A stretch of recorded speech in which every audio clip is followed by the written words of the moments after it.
उत्तर प्रदेश के बलरामपुर जिले में धर्मांतरण के आरोपी झांगुर बाबा उर्फ जलालुद्दीन और उसकी कथित गर्लफ्रेंड नीतू रोहरा उर्फ नसरीन पर आज कार्रवाई के तीसरे दिन गाटा संख्या 337 और 370 में तकरीबन 2 विषय में किए गए अवैध निर्माण को पूरी तरीके से ढा दिया गया है। इसके साथ ही झांगुर बाबा ने नीतू रोहरा के नाम पर जो घर बनवाया था उसके मुख्य गेट को भी ढा दिया गया है। वहीं यूपी एटीएस की अमिताभ यश ने लखनऊ में प्रेस कॉन्फ्रेंस करते हुए ये कहा कि अन्य आरोपियों और इससे जुड़े लोगों के खिलाफ भी अब कार्रवाई की जा रही है और इस कुकृत्य में शामिल सभी लोगों को कड़ी से कड़ी सजा दिलाने का प्रयास किया जाएगा। साथ ही एडीजी एलओ अमिताभ यश का बयान सामने आया है। उत्तर प्रदेश एटीएस ने झांगुर बाबा और उसकी मुख्य सहयोगी नीतू उर्फ नसरीन को 7 दिन के रिमांड पर लिया है। उनसे उनके गिरोह के नेटवर्क, पैसों के लेन देन और उनकी अवैध संपत्तियों के बारे में पूछताछ की जा रही है कि जीओटी के तार कहां कहां जुड़े हुए हैं। उनकी अवैध संपत्तियों को जब्त करने और ध्वस्त करने की प्रक्रिया भी अब की जा रही है। पता चला है कि यह गिरोह पिछले 15 सालों से काम कर रहा है और धर्मांतरण करवा रहा है, जिसमें 9 नामजद आरोपियों में अभी तक 4 ही गिरफ्तार हुए हैं। बाकी की गिरफ्तारी के लिए पुख्ता सबूत इकट्ठा किए जा रहे हैं। इस मामले में मोहम्मद अहमद का नाम है और एटीएस आगे की जांच कर रही है। ईडी ने एटीएस से इस मामले की एफआईआर मांगी थी। साथ ही झांगुर के स्विस बैंक खातों का भी पता लगाया जा रहा है। आपको पूर्व में भी जानकारी दी गई थी कि जमालुद्दीन और झांगुर बाबा की गतिविधियों के संबंध में मुकदमा एटीएस में पंजीकृत किया गया था। 5 जुलाई को झांगुर बाबा और जमालुद्दीन और उसके प्रमुख सहयोगी नीतू उर्फ नसरीन की गिरफ्तारी की गई थी। आज 7 दिवस का रिमांड यूपी एटीएस द्वारा इन्वेस्टिगेशन के दौरान इन दोनों मुख्य अभियुक्तों का लिया गया है। इनसे इस गैंग के सभी गतिविधियों, इनके मनी ट्रेल, इनके द्वारा अर्जित अवैध संपत्तियां इत्यादि की जानकारी की जाएगी। साथ ही संपूर्ण गैंग के नेटवर्क की जानकारी भी प्राप्त की जाएगी। इसके अलावा इस गैंग ने जहां जहां अवैध संपत्ति अर्जित की है, अवैध धन का इस्तेमाल करके, उन सभी की भी जानकारी की जाएगी तथा अवैध संपत्तियों को जब्तीकरण की कार्रवाई तथा उन्हें डेमोलिश करने की कार्रवाई भी की जाएगी। सर, क्या अभी तक जो जितनी भी आगे पहले जांच पड़ताल हुई है, क्या इस बात की कोई जानकारी अब तक कितने लोगों का अवैध धर्मांतरण कराया होगा, कितनी महिलाएं होंगी, कितने पुरुष होंगे, कोई आइडिया? इस संबंध में अभी कोई गैस करना उचित नहीं है, क्योंकि एटीएस इस पूरे प्रकरण की विस्तृत जानकारी कर रही है, उसमें गहन विवेचना कर रही है। लेकिन ये बात इस बात की जानकारी हुई है कि लगभग 15 वर्षों से यह गैंग वहाँ कार्य कर रहा था और इस दौरान इसने काफ़ी बड़ी संख्या में धर्मांतरण कराए हैं। सर, जो एफआईआर एटीएस की है उसमें जमालुद्दीन के भतीजे का भी नाम है, सबरोज का, और इसका भांजा है शहाबुद्दीन, एक नागपुर का ईदुल इस्लाम भी है। 9 नामजद आरोपी हैं, मात्र 4 गिरफ्तार हैं। 5 की गिरफ्तारी कब होगी? इस प्रकरण में जब प्रत्येक मुलजिम के विरुद्ध साक्ष्य संकलन की कार्रवाई पूरी हो जाती है, उसके बाद ही गिरफ्तारी की जाती है। एसटीएफ ने अपने जांच में काफ़ी साक्ष्य संकलित किए थे और जहां जहां उन साक्ष्यों के बारे में पुख्ता तथ्य इकट्ठा कर लिए गए हैं, जिन मुलजिमों के विरुद्ध पुख्ता तथ्य प्राप्त हो गए हैं, उन सब की गिरफ्तारी कर ली गई है।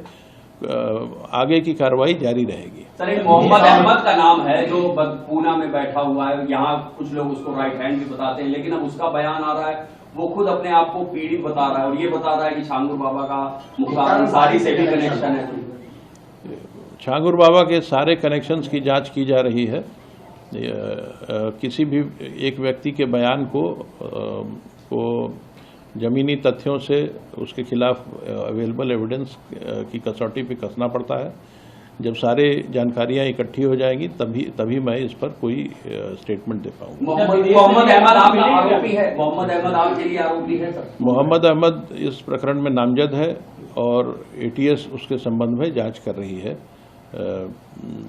जांच से, विवेचना से जो तथ्य प्राप्त होते हैं उसके आधार पर कार्रवाई की जाए। सर, ईडी ने आपसे जानकारी मांगी है, क्या ईडी भी मनी लॉन्ड्रिंग के तहत कार्रवाई कर रही है? ईडी द्वारा एटीएस से इस प्रकरण में दायर एफआईआर की प्रति मांगी गई थी।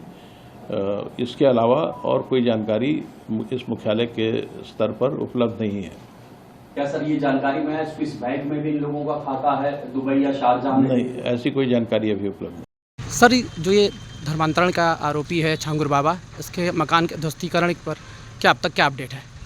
आज तीसरे दिन ये कार्रवाई ध्वस्तीकरण की पूरी हो गई है। जो भी अवैध संपत्ति यहाँ निर्माण किया गया था, अवैध सरकारी ज़मीन पे कब्जा करके, आज उसको पूरी तरह से ध्वस्त कर दिया गया है। और जो सामने गेट था वहाँ रास्ता बनाने के लिए सारा जो अवैध निर्माण था वो ध्वस्त हो चुका है।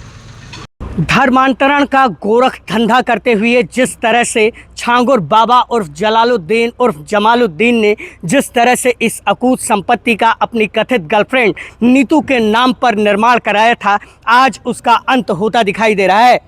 बलरामपुर ज़िले के मधपुर गांव में, जो कि उतरौला थाना क्षेत्र के अंतर्गत आता है, यहाँ पर परगना तहसील उतरौला ही है। और यहाँ पर जो गाटा संख्या 337/370 में जो 1.5 से 2 बिस्वे में अवैध निर्माण किया गया था, उसे जिला प्रशासन द्वारा फोर्स के साथ जो है इसे ढहा दिया गया है। अब आप देख सकते हैं कि ये 6-7 जेसीबी मशीनें यहाँ पर खड़ी हुई हैं। और आगे चलकर मैं आपको दिखाऊं अगर, तो वहाँ पर आप देखें जो छांगुर बाबा का भव्य सा गेट बना हुआ था, उसे भी गिरा दिया गया है। छांगुर बाबा के इस गेट के गिरने के साथ ही आज बलरामपुर में चल रही छांगुर बाबा पर कार्रवाई का अंत हो गया है। छांगुर बाबा पर आरोप है कि उसने अपने गिरोह के साथ मिलते हुए न केवल 1500 से अधिक लड़कियों का धर्मांतरण कराया, बल्कि उन्हें गल्फ़ कंट्रीज़ और अरब कंट्रीज़ में भेजते हुए न केवल अच्छे पैसे बनाए, बल्कि वो तमाम अन्य तरह की संदिग्ध गतिविधियों में भी शामिल रहा। आप देख सकते हैं कि ये जो पूरा मकान है, इसे अब गिरा दिया गया है। बताया जाता है कि इसमें बाबा मकतब का निर्माण करवाना चाहता था, या जो है हॉस्पिटल खोलना चाहता था, या जो है कॉलेज खोलना चाहता था। अब इस बाबा के पूरे मंसूबे पर न केवल पानी फिरता नज़र आ रहा है, बल्कि तमाम वो चीज़ें आपके सामने घटित होती नज़र आ रही हैं जो बाबा कभी सपना देखा करता रहा होगा कि उसके लिए बहुत अच्छी होंगी।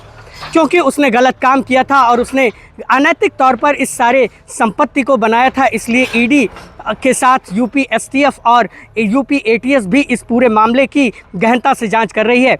यूपी एटीएस को नीतू उर्फ नसरीन और छांगुर बाबा उर्फ जलालुद्दीन का जो है अब रिमांड मिल चुका है। और रिमांड में जब छांगुर बाबा को तमाम चीज़ें पता चलेंगी, तब जो है उसकी यहाँ पर न केवल परेड करवाई जाएगी, पूछताछ की जाएगी यहाँ पर लाकर, बल्कि तमाम तथ्य सामने आ सकते हैं।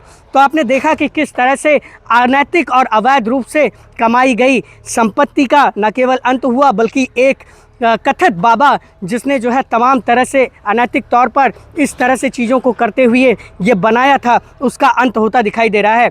फिलहाल नीतू उर्फ नसरीन और जलालुद्दीन का जो है जब ट्रांजिट रिमांड मिला है, उसके बाद से तमाम चीज़ें अब धीरे धीरे खुलनी शुरू होंगी। फ़िलहाल एक अहमद खान नाम का व्यक्ति है जो बाबा का राइट हैंड बताया जाता था, उसके ऊपर भी कार्रवाई की बात आज हुई प्रेस कॉन्फ्रेंस में एटीएस चीफ ने कही है।